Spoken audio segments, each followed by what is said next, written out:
नमस्कार दोस्तों, चलिए आज से स्टार्ट करते हैं। प्रीवियस ईयर क्वेश्चन 2022 का नया अपडेट है। पूर्वावलोकन जो क्वेश्चन जितने में सामान्य ज्ञान का है, आर्थिक सामाजिक विकास से सारे जितने भी प्रीवियस ईयर में पूछे गए क्वेश्चन हैं सारा देखते हैं।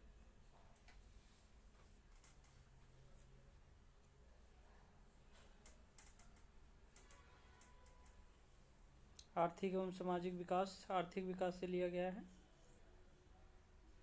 चलिए प्रीवियस ईयर क्वेश्चन स्टार्ट करते हैं। चलिए क्वेश्चन नंबर वन क्या कहता है? निम्नलिखित में से कौन सा आर्थिक विकास का प्रमुख कारक नहीं है? इसमें से निम्नलिखित में से कौन सा आर्थिक विकास का प्रमुख कारक नहीं है?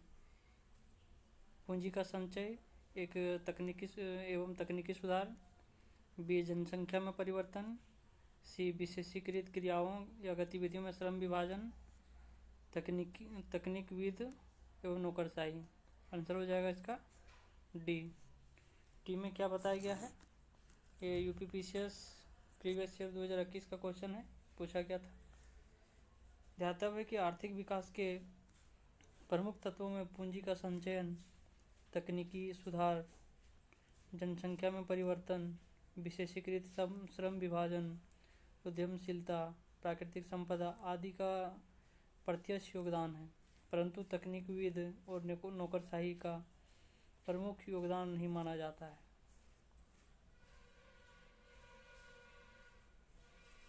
इसमें दूसरा क्वेश्चन है, भारत $5 ट्रिलियन अर्थव्यवस्था का लक्ष्य कब तक प्राप्त कर लेगा? भारत जो है $5 ट्रिलियन अर्थव्यवस्था का कब तक लक्ष्य प्राप्त कर लेगा? कि क्या है? 2024। केंद्र सरकार द्वारा भारत की अर्थव्यवस्था को वर्ष 2024 तक $5 ट्रिलियन अमेरिकी डॉलर इकोनॉमी बनाने का महत्वाकांक्षी लक्ष्य निर्धारित किया गया है। ज्ञातव्य है कि आर्थिक समीक्षा 2019-20 खंड 1 पृष्ठ संख्या 231 पर लक्ष्य 2025 बताया गया है, लेकिन अन्य स्रोतों के अनुसार 2024 ही मान्य है, इसलिए 2024 रखा गया। हमारी जो इकोनॉमी है $5 ट्रिलियन के लिए जो लक्ष्य रखा गया है वो 2024 तक पूरा होने का अनुमान लगाया गया है। चलिए अगला क्वेश्चन देखते हैं। $5 ट्रिलियन की अर्थव्यवस्था के लक्ष्य कब तक प्राप्त करना चाहता है? भारत $5 ट्रिलियन की अर्थव्यवस्था के लक्ष्य को कब तक प्राप्त करना चाहता है? तो क्या है? बी 2024 तक। ये है आपका 2019 में पूछा हुआ प्रीवियस ईयर यूपीबीओ का क्वेश्चन था ये।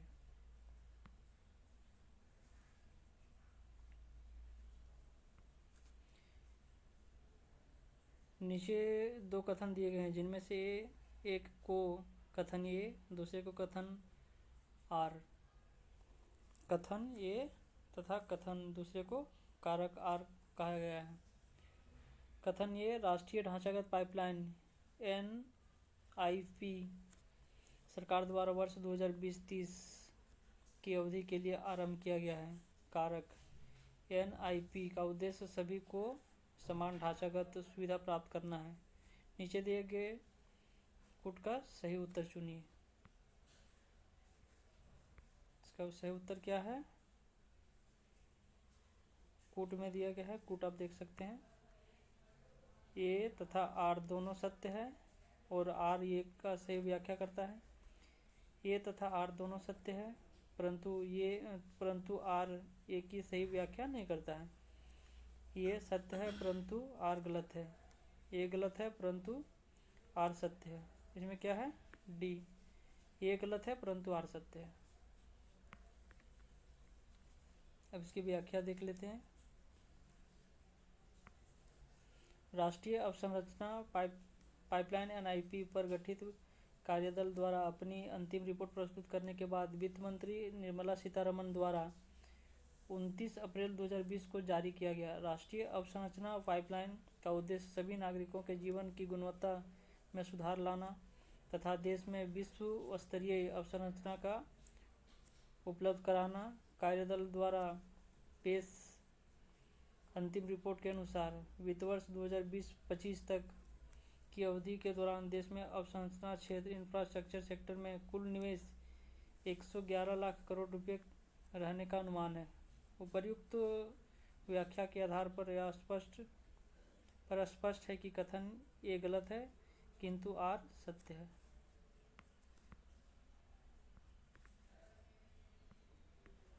चलिए आगे क्वेश्चन बढ़ते हैं। 5वां, कंपनियां प्रौद्योगिकी की मदद से कारोबारी प्रक्रिया की पुनर्रचना क्यों करती है?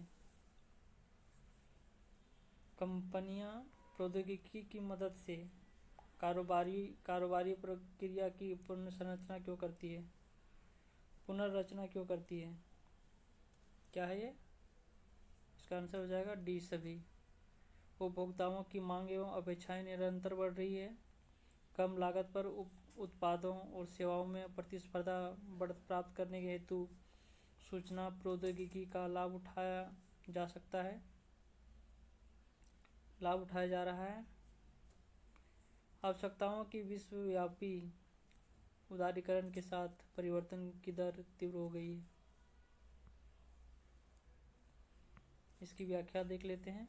वैश्विक अर्थव्यवस्था में विश्वव्यापी उदारीकरण के साथ परिवर्तन की दर तीव्र हो गई है, जिससे उपभोक्ताओं की मांग एवं अपेक्षाएं निरंतर बढ़ रही है। फलतः कंपनियां प्रौद्योगिकी की मदद से कारोबारी प्रक्रिया की पुनर्रचना कर रही है, जिसका लाभ उन्हें कम लागत पर उत्पादों एवं सेवाओं में प्रतिस्पर्धा बढ़त हासिल करने में मिलता है। अल्प विकसित अर्थव्यवस्था की सामान्यतया विशेषता होती है। अल्प विकसित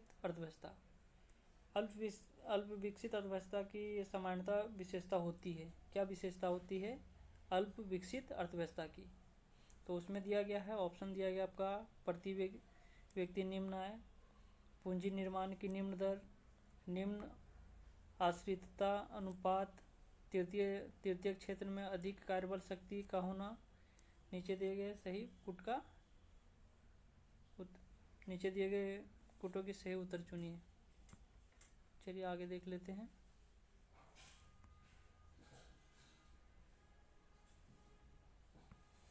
इसका कूट है 1 तथा 2, 1 तथा 3, 3 तथा 4, 1 तथा 4। ये यूपीपीसीएस का मेंस का क्वेश्चन है, 2017 में पूछा गया था। अल्प विकसित शब्द सामान्यतः उन अर्थव्यवस्थाओं के संबंध में प्रयुक्त होता है जहां उस देश के लोगों का रहन सहन का स्तर काफ़ी निम्न होता है, क्योंकि वहां का उत्पादकता का स्तर कम एवं जनसंख्या का स्तर अधिक होने से प्रति व्यक्ति आय का स्तर निम्न पाया जाता है। अल्प विकसित अर्थव्यवस्था की निम्नलिखित विशेषताएं हैं। निम्न प्रति व्यक्ति आय, निम्न जीवन स्तर, जनसंख्या वृद्धि की ऊंची दर, बेरोजगारी एवं अल्प रोजगार का ऊंचा स्तर, कृषि क्षेत्र का आधिपत्य, पूंजी निर्माण की निम्न दर, आय की विषमता आदि। 7वां क्वेश्चन नंबर 7 देख। निम्नलिखित में से कौन सी विशेषताएं भारतीय अर्थव्यवस्था को विकासशील श्रेणी में दर्शाती है? निम्नलिखित में से कौन सी विशेषताएं हैं जो भारतीय अर्थव्यवस्था को विकासशील श्रेणी में दर्शाती है? तो कौन कौन से हैं? कृषि मुख्य व्यवसाय है, कि प्रच्छन्न बेरोजगारी है, मानव पूंजी की निम्न गुणवत्ता है, कि प्रोटीन की प्रति व्यक्ति सेवन उच्च होना। इनमें से कौन से हैं? नीचे दिए गए कुटों का सही उत्तर चुनिए। केवल 1 तथा 2, केवल 1 तथा 4, केवल 2 तथा 3, फोर्थ 1, 2, 3। यूपीपीसीएस का मेंस का सवाल है, 2017 में पूछा गया था। इसका आंसर चलिए बताइए। मेंस पढ़ा है, पीटी पढ़ा है।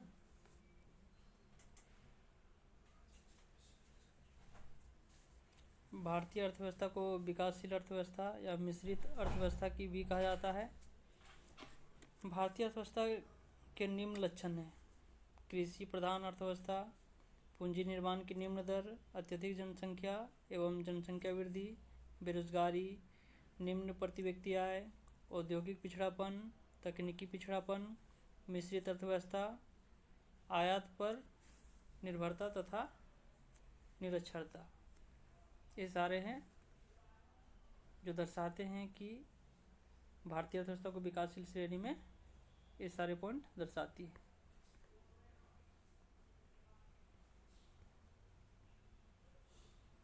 चलिए 8वां क्वेश्चन देखते हैं।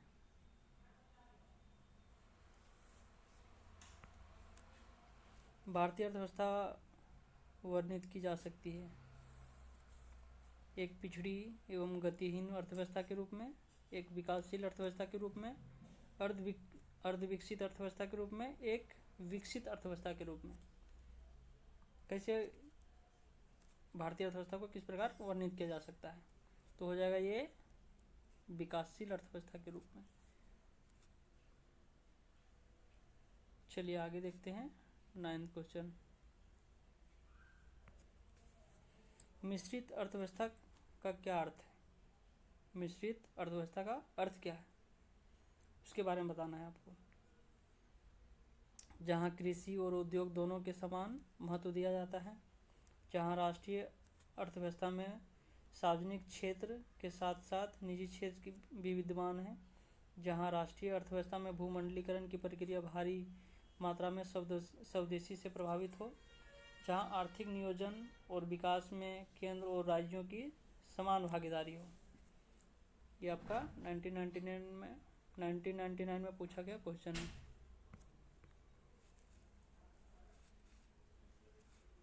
इसका जो आंसर हो जाएगा बी हो जाएगा, जहाँ राष्ट्रीय अर्थव्यवस्था में सामाजिक क्षेत्र के साथ साथ निजी क्षेत्र भी विद्यमान हो।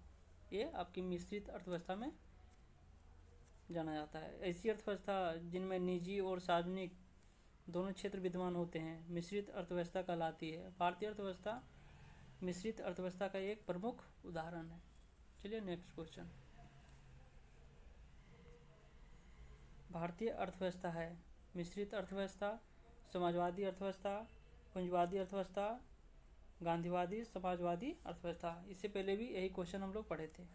क्या था? मिश्रित अर्थव्यवस्था। भारत एक मिश्रित अर्थव्यवस्था वाला देश है। मिश्रित अर्थव्यवस्था एक ऐसी प्रणाली है जिसमें निजी और सार्वजनिक दोनों क्षेत्र का सहअस्तित्व रहता है। समाजवादी अर्थव्यवस्था में आर्थिक शक्तियों का केंद्रीकरण सरकार के हाथ में होता है, अतः संसाधनों पर राज्य का स्वामित्व होता है। पूंजीवादी अर्थव्यवस्था में बाजार को नियंत्रित करने में सरकार की कोई खास सक्रिय भूमिका नहीं होती है तथा उत्पादन के साधनों पर निजी स्वामित्व होता है। गांधीवादी समाजवादी अर्थव्यवस्था उत्पादन के संसाधनों के विकेंद्रीकरण पर आधारित होता है, अतः इस आर्थिक प्रणाली में स्वरोजगार, आत्मनिर्भरता पर बल देते हुए कुटीर उद्योगों को बढ़ावा दिया जाता है, जिसमें सामाजिक न्याय की स्थापना की जा सके। चलिए नेक्स्ट क्वेश्चन 11वां क्वेश्चन है मिश्रित अर्थव्यवस्था का तात्पर्य है। ये तो पीछे में भी ये क्वेश्चन पूछा जा चुका है। मिश्रित अर्थव्यवस्था है लघु एवं वृहद दोनों उद्यमों की विद्यमानता, निजी और सार्वजनिक दोनों क्षेत्र की विद्यमानता, प्राथमिक एवं द्वितीय दोनों क्षेत्र की विद्यमानता, उपरोक्त में से कोई नहीं। इसमें आंसर हो जाएगा बी हो जाएगा, निजी एवं सार्वजनिक दोनों क्षेत्र की विद्यमानता। चलिए आते हैं 12 क्वेश्चन। निम्नलिखित में से कौन सा भारतीय अर्थव्यवस्था का प्रमुख लक्षण है? पूंजीवादी अर्थव्यवस्था, समाजवादी अर्थव्यवस्था, मिश्रित अर्थव्यवस्था, उपरोक्त में से कोई नहीं। यूपीपीसीएस में 2013 में पूछा गया क्वेश्चन है। ये क्वेश्चन तो आपको पीछे भी था, रिपीट हो रहा है क्वेश्चन, सी आंसर है। भारत में मिश्रित अर्थव्यवस्था का क्या अर्थ है? ये भी क्वेश्चन आपका पूछा हुआ है। सी हो जाएगा आपका, सार्वजनिक एवं निजी क्षेत्र का सहअस्तित्व। भारत में किस तरह की अर्थव्यवस्था है, ये भी आप सेम उसी तरह क्वेश्चन को घुमा के पूछा गया दूसरे तरीके से। ये भी हो गया आपका मिश्रित अर्थव्यवस्था। यह सत्य होगा कि भारत में परिभाषित किया जाए एक खाद्य की कमी वाली अर्थव्यवस्था के रूप में, एक श्रम अधिक वाली अर्थव्यवस्था के रूप में, एक व्यापार अधिक वाली अर्थव्यवस्था के रूप में, एक पूंजी अधिक वाली अर्थव्यवस्था के रूप में। किस अर्थव्यवस्था के रूप में हम दर्शा सकते हैं?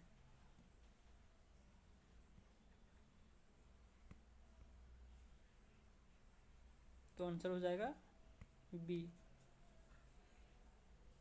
भारत में आंसर हो जाएगा बी। इसमें क्या दिया हुआ है आपका? एक खाद्य की कमी वाली अर्थव्यवस्था के रूप में ये नहीं होगा, एक श्रम अधिक वाली अर्थव्यवस्था के रूप में ये हो जाएगा बी। चलिए इसका डिक्लेरेशन पढ़ा जाए। भारत की जनसंख्या अधिकता के कारण ही इसे एक श्रम अधिक वाली अर्थव्यवस्था के रूप में परिभाषित किया जाता है।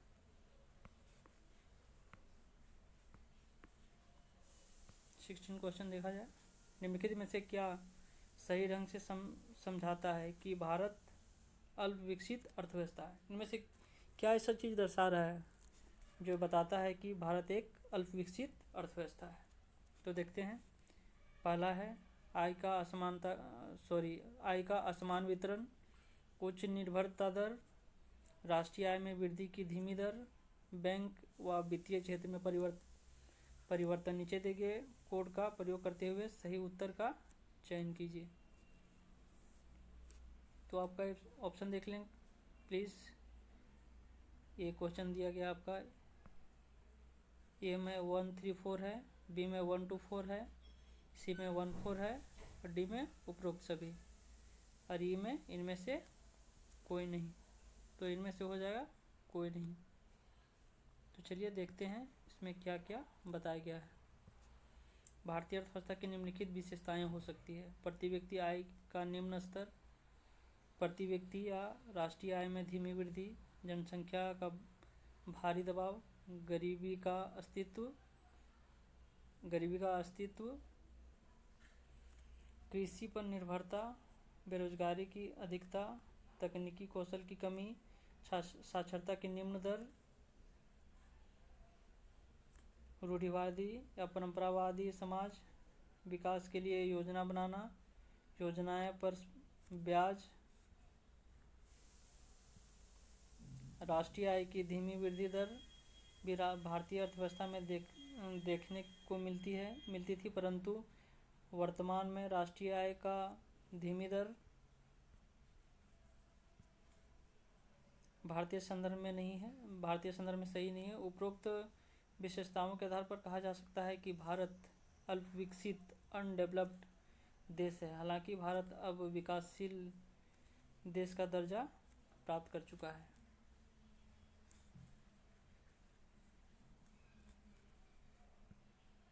नंबर क्वेश्चन देखा जाए। भारतीय अर्थव्यवस्था की विशेषताएं हैं कृषि की प्रधानता, उद्योग की प्रधानता, न्यून प्रति व्यक्ति आय, वृहद बेरोजगारी। इनमें से कौन सा है?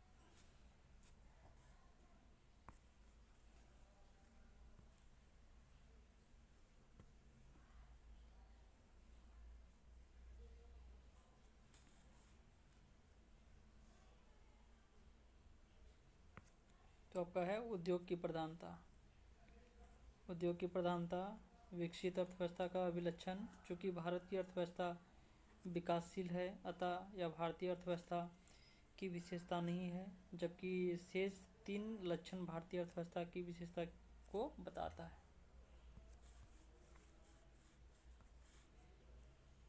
देश की वृद्धि में निम्न में से कौन सा अनैतिक तत्व है? सामाजिक व्यवहार, प्राकृतिक संसाधन, शक्ति संसाधन, पूंजी संसाधन। ये आपका RAS में RTS दोनों में प्री में पूछा गया क्वेश्चन है। 1996 का ये क्वेश्चन है। इसका आंसर हो जाएगा ये सामाजिक व्यवहार।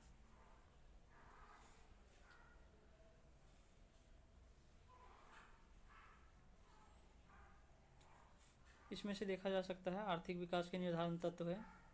आर्थिक तत्व में आपका प्राकृतिक साधन हो गया, श्रम शक्ति व जनसंख्या हो गया, पूंजी निर्माण हो गया, तकनीकी व नवाचार हो गया, पूंजी उत्पादन उत्पाद हो गया, संगठन हो गया। अनार्थिक में तत्व में सामाजिक घटक हो गया, धार्मिक घटक हो गया, राजनीतिक घटक हो गया, अंतर्राष्ट्रीय घटक हो गया, वैज्ञानिक घटक हो गया। चलिए आगे 19वां क्वेश्चन देखा जाए। भारत की अर्थव्यवस्था कैसी है? ये तो आपका विकासशील पीछे पड़ चुके हैं अभी आप। भारतीय अर्थव्यवस्था विकासशील है। विकासशील अर्थव्यवस्था में उत्पादन का ढांचा, उत्पादन के स्वरूप एवं उत्पादित वस्तुओं में परिवर्तन होता है तथा सामाजिक संबंधों में भी विकास के साथ साथ परिवर्तन होता है।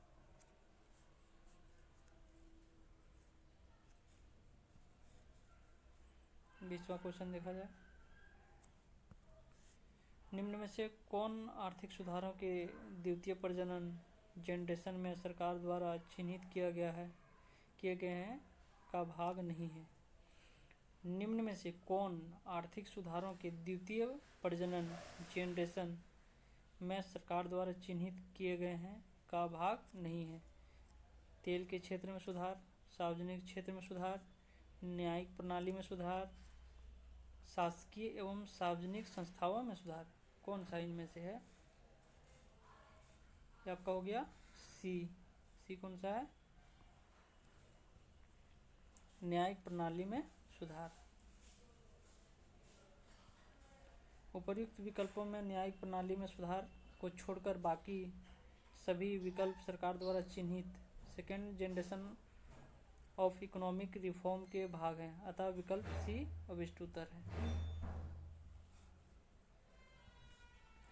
विकास का भारतीय मॉडल किसके हितों की सुरक्षा करता है? व्यक्ति की, राज्य की, व्यक्ति और राज्य दोनों की, उपर्युक्त में से कोई नहीं या ऊपर में से किसी की नहीं। तो ये बताता है व्यक्ति और राज्य दोनों की। सी आंसर हो जाएगा। भारत में मिश्रित अर्थव्यवस्था मिक्स्ड इकोनॉमी के रूप में इकोनॉमी के स्वरूप को अपनाया गया है। भारत में अर्थव्यवस्था के स्वरूप को अपनाया गया है, मिश्रित अर्थव्यवस्था के स्वरूप को अपनाया गया है। मिश्रित अर्थव्यवस्था के तहत सार्वजनिक, पब्लिक एवं निजी प्राइवेट दोनों क्षेत्रों की देश के विकास कार्यक्रम में भागीदारी होती है। सार्वजनिक क्षेत्र का प्रशासन जहां राज्य स्टेट करता है, वहीं निजी क्षेत्र का प्रशासन व्यक्ति के हाथों में होता है। इस प्रकार विकास का भारतीय मॉडल राज्य और व्यक्ति दोनों के हितों की रक्षा करता है, अतः विकल्प सी सही है। चलिए अब चलते हैं राष्ट्रीय आय से। अब अगला क्वेश्चन जो पूछा जाएगा वो राष्ट्रीय आय से रहेगा।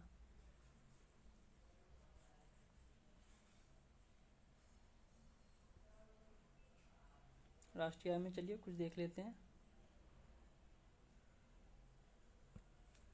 राष्ट्रीय आय लेखांकन समष्टि अर्थव्यवस्था की ही एक शाखा है और राष्ट्रीय आय तथा संबंधित समुच्चय का आकलन इसका एक भाग है। राष्ट्रीय आय और इससे संबंधित कोई भी समुच्चय एक देश की उत्पादन क्रियाओं का माप है। आर्थिक सीमा, संयुक्त राष्ट्र संघ के अनुसार आर्थिक सीमा एक देश की सरकार द्वारा प्रशासित व भौगोलिक सीमा है जिसमें व्यक्तियों, वस्तुओं और पूंजी का निर्बाध संचालन होता है। इस परिभाषा का आधार व्यक्तियों, वस्तुओं और पूंजी के संचालन की स्वतंत्रता है। आर्थिक सीमा क्षेत्र देश की राजनीतिक सीमा, समुद्री सीमा, आकाशीय क्षेत्र सहित देश के विदेशों में दूतावास, वाणिज्य दूतावास, सैनिक प्रतिष्ठान, देश के निवासियों द्वारा दो या दो से अधिक देशों के मध्य चलाए जाने वाले जलयान या वायुयान, मछली पकड़ने की नौकाएं, तेल व प्राकृतिक गैस यान जो अंतर्राष्ट्रीय जल सीमाओं में या उन क्षेत्रों में चलाए जाते हैं जिन पर देश का अनन्य अधिकार है।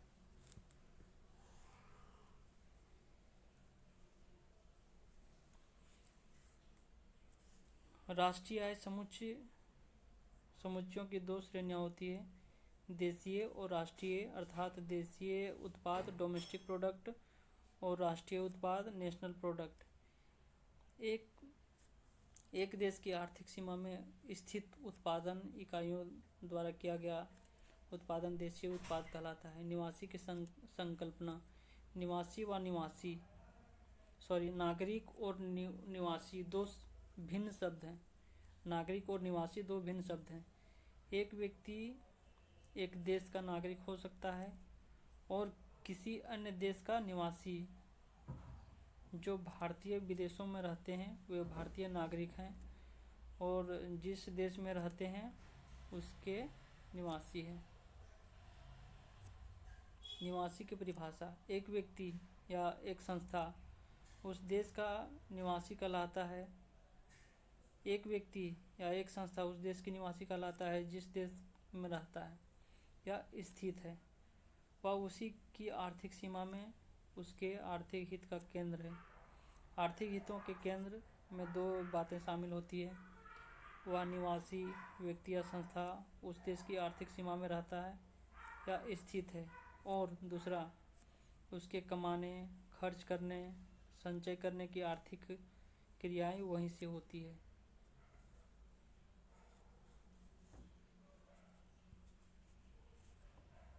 अगला पॉइंट, एक देश के निवासियों द्वारा किया गया उत्पादन राष्ट्रीय उत्पाद कहलाता है। यह उत्पाद चाहे उस देश की आर्थिक सीमा में किया गया हो या उससे बाहर हो। इसकी तुलना में उन सभी उत्पादन इकाइयों द्वारा किया गया उत्पादन जो एक देश की आर्थिक सीमा में स्थित है देशीय उत्पाद कहलाता है। चाहे यह उत्पादन निवासियों द्वारा किया गया हो या गैर निवासियों द्वारा किया गया हो। राष्ट्रीय आय देशीय उत्पाद में संबंध।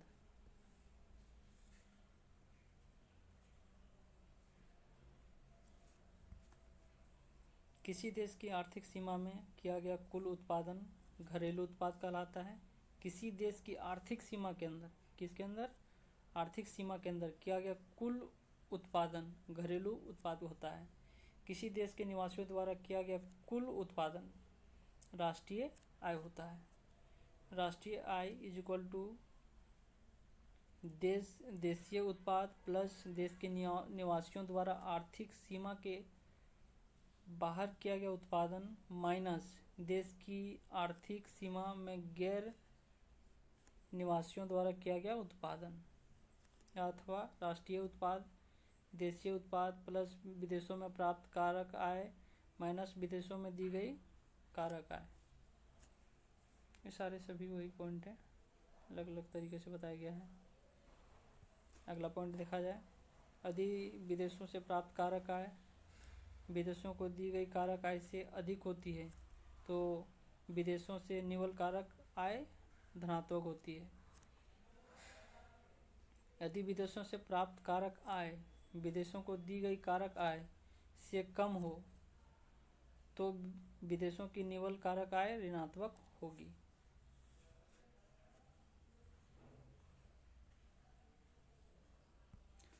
औद्योगिक वर्गीकरण।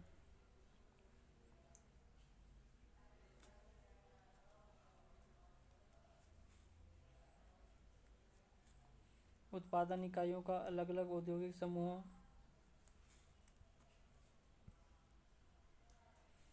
या क्षेत्रकों में समूहीकरण औद्योगिक वर्गीकरण कहलाता है। प्राथमिक क्षेत्र, इस क्षेत्र में उन उत्पाद इकाइयों को शामिल किया जाता है जो प्राकृतिक संसाधनों के दोहन से उत्पादन करती है, जैसे कृषि, पशुपालन,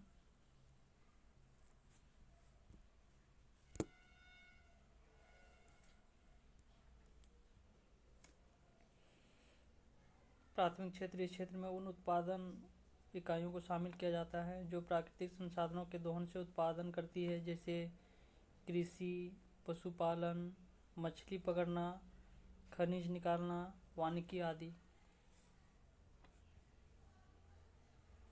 इससे द्वितीयक क्षेत्र के लिए कच्चा माल मिलता है। द्वितीयक क्षेत्र में इन सब चीज़ों को लिया जाता है। इन क्षेत्र में वे उत्पादन इकाइयाँ शामिल की जाती है जो एक प्रकार की वस्तु को दूसरे प्रकार की वस्तु में परिवर्तित करती है, जैसे कारखाने, निर्माण, बिजली उत्पादन, जल आपूर्ति आदि इसके कुछ प्रमुख उदाहरण हैं। तृतीय क्षेत्र में देखा जाए तो इसे सेवा क्षेत्र भी कहा जाता है। इसके अंतर्गत सेवाओं का उत्पादन करने वाली उत्पादन इकाइयाँ आती है, जैसे परिवहन हो गया, व्यापार हो गया, शिक्षा हो गया, होटल हो गया, सरकारी प्रशासन हो गया, वित्त आदि इसके कुछ प्रमुख उदाहरण हैं। राष्ट्रीय आय लेखांकन में राष्ट्रीय आय संबंधी बहुत से समुच्चय होते हैं, जैसे आपका देशीय व राष्ट्रीय हो गया, सकल व निवल, कारक लागत पर आकलित और बाजार कीमत पर आकलित।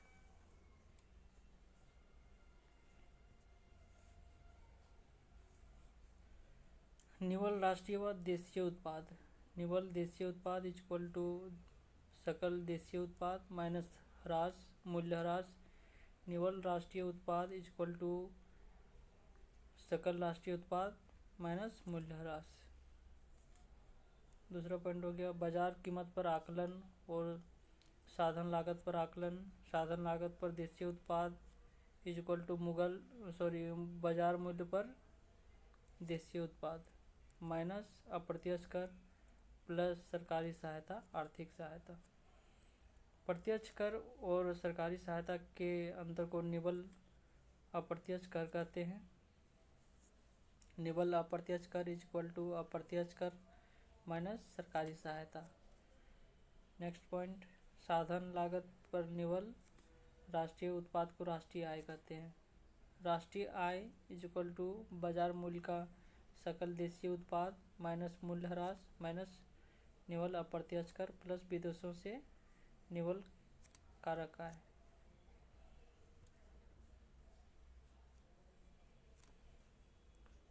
राष्ट्रीय आय के आकलन की विधियाँ। राष्ट्रीय आय के चक्रीय प्रवाह में हमें इसके आकलन की 3 विधियाँ मिलती है। मूल्य संवृद्धि मतलब उत्पादन विधि, आय विधि, व्यय विधि।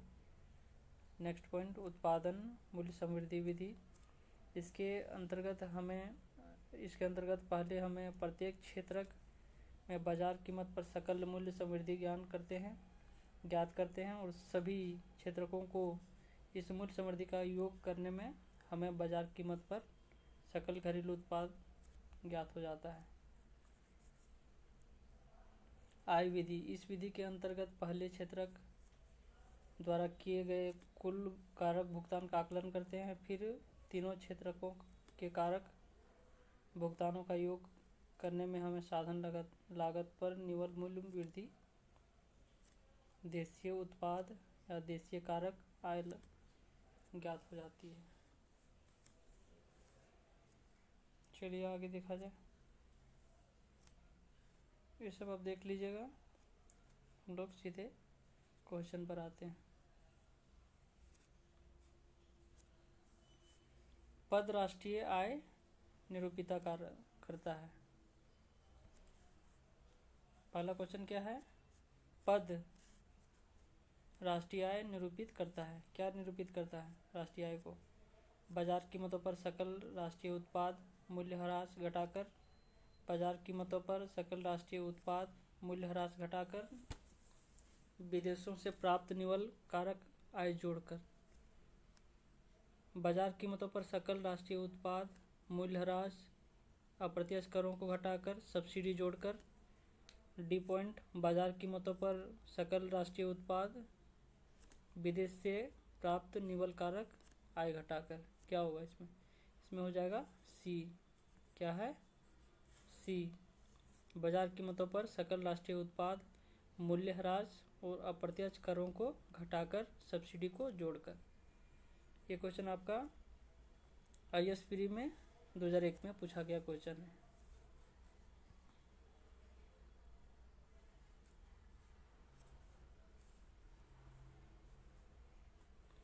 दूसरा क्वेश्चन बाजार मूल्यों पर शुद्ध राष्ट्रीय उत्पाद। बाजार मूल्यों पर सकल राष्ट्रीय उत्पाद विदेश से शुद्ध आय। बी बाजार मूल्यों पर सकल राष्ट्रीय उत्पाद माइनस हस्तांतरण। बाजार मूल्यों पर सकल राष्ट्रीय उत्पाद माइनस मूल्य ह्रास। बाजार मूल्यों पर सकल राष्ट्रीय उत्पाद माइनस अनुदान। 2021 में प्री में पूछा गया क्वेश्चन है RAS में। चलिए इसका व्याख्या पढ़ते हैं। व्याख्या ऊपर में जो है वही इसका व्याख्या है, सेम व्याख्या यहाँ पर भी दिया गया है। और राष्ट्रीय आय के बारे में अगला 3rd क्वेश्चन पढ़ते हैं। राष्ट्रीय आय क्या है? बाजार मूल्य पर निवल राष्ट्रीय उत्पाद, साधन लागत पर निवल राष्ट्रीय उत्पाद, बाजार मूल्य पर निवल देशीय उत्पाद, साधन लागत पर निवल देशीय उत्पाद। क्या है इसमें? IAS प्री में 1997 में पूछा गया क्वेश्चन है। ये भी आपका ऊपर बताया गया है, इसका डिक्लेरेशन आप देख सकते हैं ऊपर। अगला क्वेश्चन की ओर आगे बढ़ते हैं। 4th क्वेश्चन, निम्नलिखित में से कौन सी एक सकल घरेलू उत्पाद GDP गणना करने की विधि नहीं है? उत्पादन विधि, ह्रास समान लागत विधि, आय विधि, व्यय विधि, उपर्युक्त में से कोई नहीं या उपर्युक्त में से एक से अधिक। ये आपका 66वां BPSC री एग्जामिनेशन दोबारा लिया गया था, उसमें ये पूछा गया क्वेश्चन है। इसका आंसर क्या हो जाएगा? बी, ह्रास समान लागत विधि। भारत में सकल घरेलू उत्पाद GDP गणना करने की 3 विधियां अपनाई जाती है। उत्पादन विधि, आय विधि, व्यय विधि, ये तीनों विधियां हैं। चलिए 5th क्वेश्चन की ओर। निवल राष्ट्रीय उत्पाद NNP एवं सकल राष्ट्रीय उत्पाद GNP है क्या है? राष्ट्रीय उत्पाद का मूल्य मापन, खंड लागत पर राष्ट्रीय उपज के मूल्य का मूल्यांकन, निर्यात का मूल्य मापन, भिन्न भिन्न क्या है? इसका आंसर तो नहीं दिया गया है, लेकिन इसके बारे में बताया गया है। उत्तराखंड PCS प्री में पूछा गया 2010 में पूछा गया क्वेश्चन है। इसका आंसर बताया गया है। निवल राष्ट्रीय उत्पाद NNP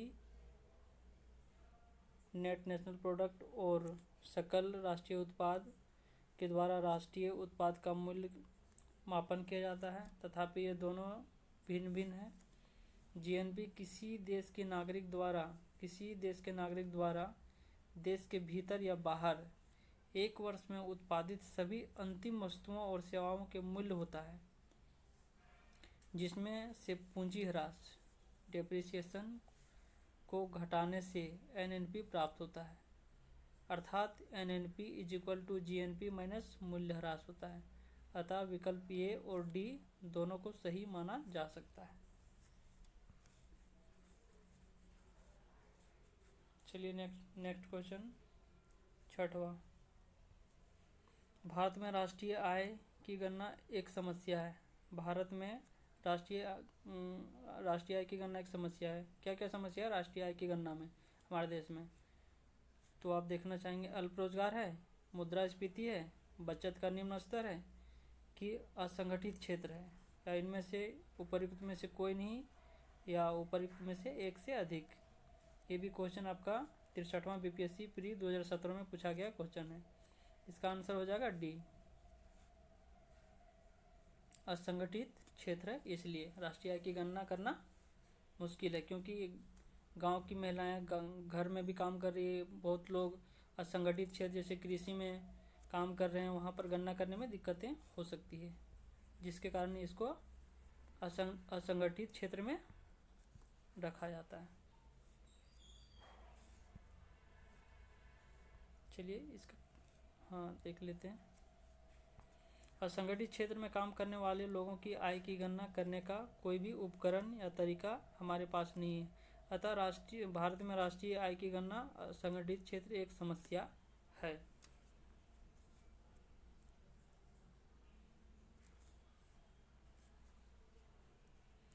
आज का क्लास यहीं पर समाप्त करते हैं।